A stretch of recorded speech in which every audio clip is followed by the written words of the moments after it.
दोस्तों, जैसे जैसे मध्य प्रदेश में अगले विधानसभा चुनाव का समय नज़दीक आता जा रहा है, वैसे वैसे मध्य प्रदेश में अब राजनीतिक सरगर्मियां भी तेज होने लगी हैं। इन राजनीतिक सरगर्मियों को तेज करने का श्रेय विभिन्न मीडिया रिपोर्टों व वर्तमान राजनीतिक माहौल को देखते हुए ज्योतिरादित्य सिंधिया को जाता है।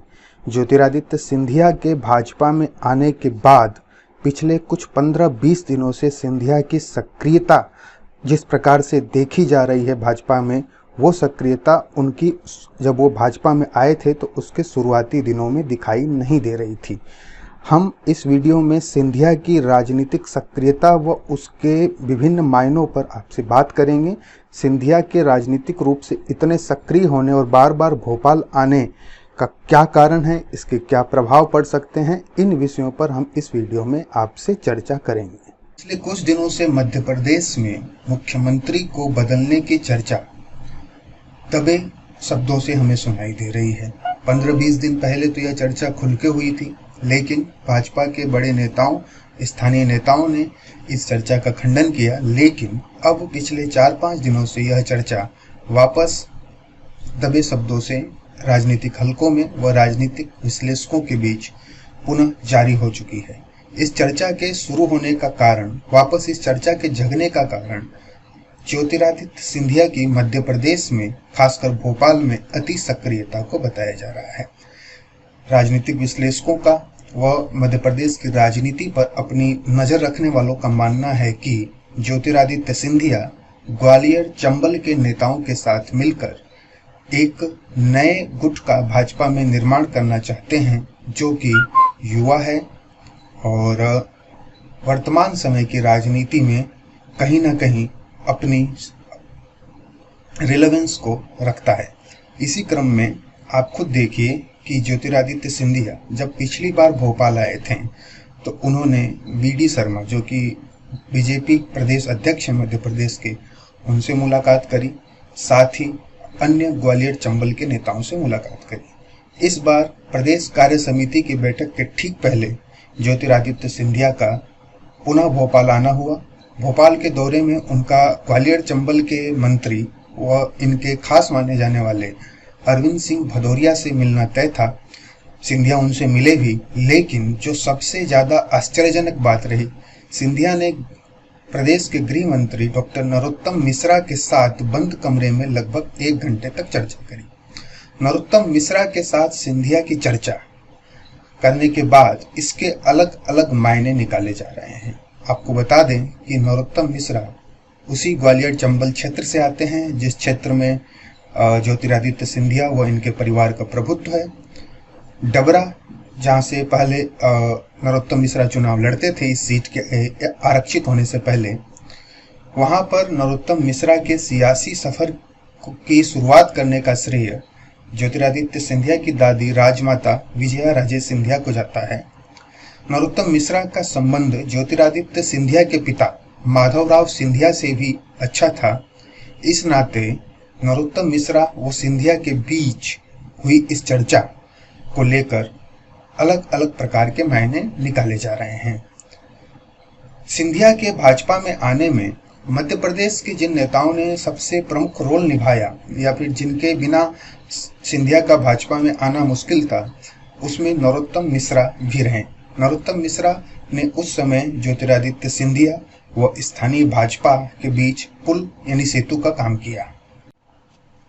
ज्योतिरादित्य सिंधिया को भाजपा में शामिल करवाने में अपनी विशिष्ट भूमिका निभाने के कारण नरोत्तम मिश्रा और सिंधिया के बीच की जो ट्यूनिंग है वो काफ़ी अच्छी बनी और अभी बंद कमरे में इतनी लंबी चर्चा और के बाद इस ट्यूनिंग को लेकर अलग अलग तरीके के कयास लगाए जा रहे हैं। कुछ राजनीतिक विश्लेषकों का यह कहना है कि शिवराज सिंह चौहान को अगले टर्म में मुख्यमंत्री ना बनाया जाए या वो उनको मुख्यमंत्री की कुर्सी ना मिले, इसके लिए अभी से ही भाजपा के नेताओं का एक धड़ा प्रयासरत है और उस धड़े की अगुवाई पर्दे के पीछे ज्योतिरादित्य सिंधिया कर रहे हैं। यही कारण है कि ज्योतिरादित्य सिंधिया भाजपा के द्वितीय पंक्ति के नेताओं जैसे कि वीडी शर्मा प्रदेश अध्यक्ष, उनको मैं द्वितीय पंक्ति का इसलिए कह रहा हूं क्योंकि उनसे सीनियर नेता जैसे शिवराज सिंह चौहान, गोपाल भार्गव आदि से सिंधिया का मिलना जुलना कम है। इनसे वीडी शर्मा से, डॉक्टर नरोत्तम मिश्रा से ज्यादा है।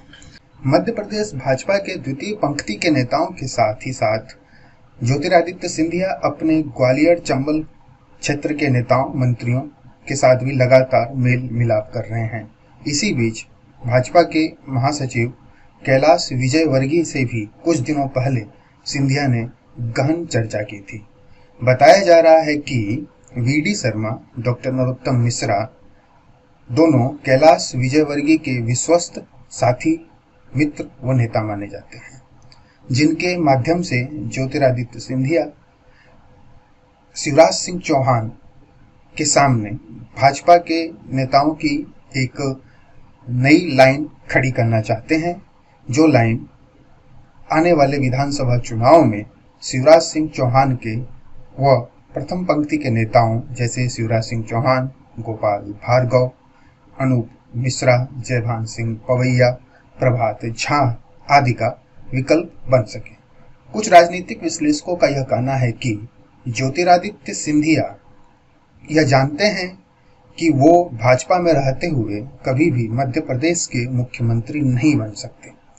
ऐसे में वो भाजपा के राष्ट्रीय महासचिव कैलाश विजयवर्गीय व उनके विश्वस्त भाजपा नेताओं के साथ मिलकर आने वाले विधानसभा चुनाव में कैलाश विजयवर्गीय के लिए रास्ता बनाने का काम अप्रत्यक्ष रूप से कर रहे हैं।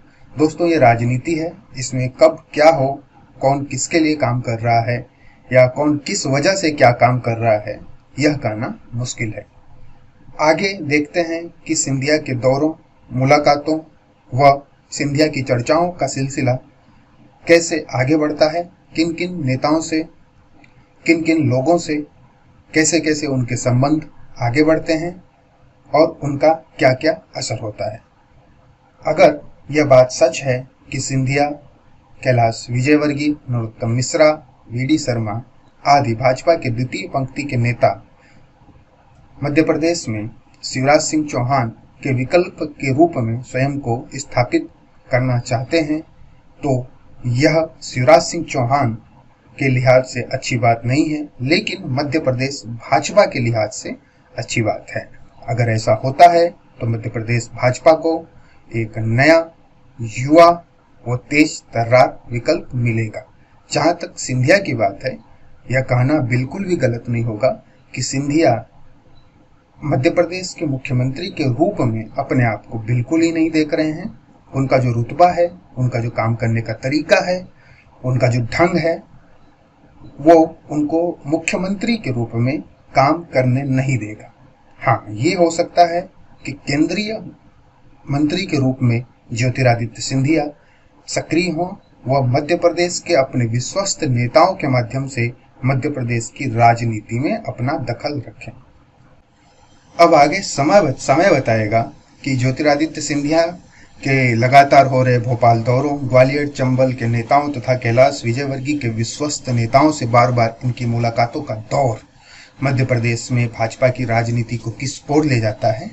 फिलहाल यह कहा जा सकता है कि मध्य प्रदेश में भाजपा के द्वितीय पंक्ति के नेताओं की राजनीतिक महत्वाकांक्षा धीरे धीरे बढ़ रही है, जो वर्तमान मुख्यमंत्री के लिए चुनौती है, लेकिन भाजपा के लिहाज से सही है, क्योंकि अगर ऐसा होता है तो भाजपा के नए व युवा नेताओं को मध्य प्रदेश में भाजपा का नेतृत्व करने का मौका मिलेगा। दोस्तों, अगर आपको यह वीडियो पसंद आया हो तो हमारे चैनल को सब्सक्राइब कीजिए, इस वीडियो को लाइक कीजिए तथा अपने दोस्तों के साथ शेयर कीजिए।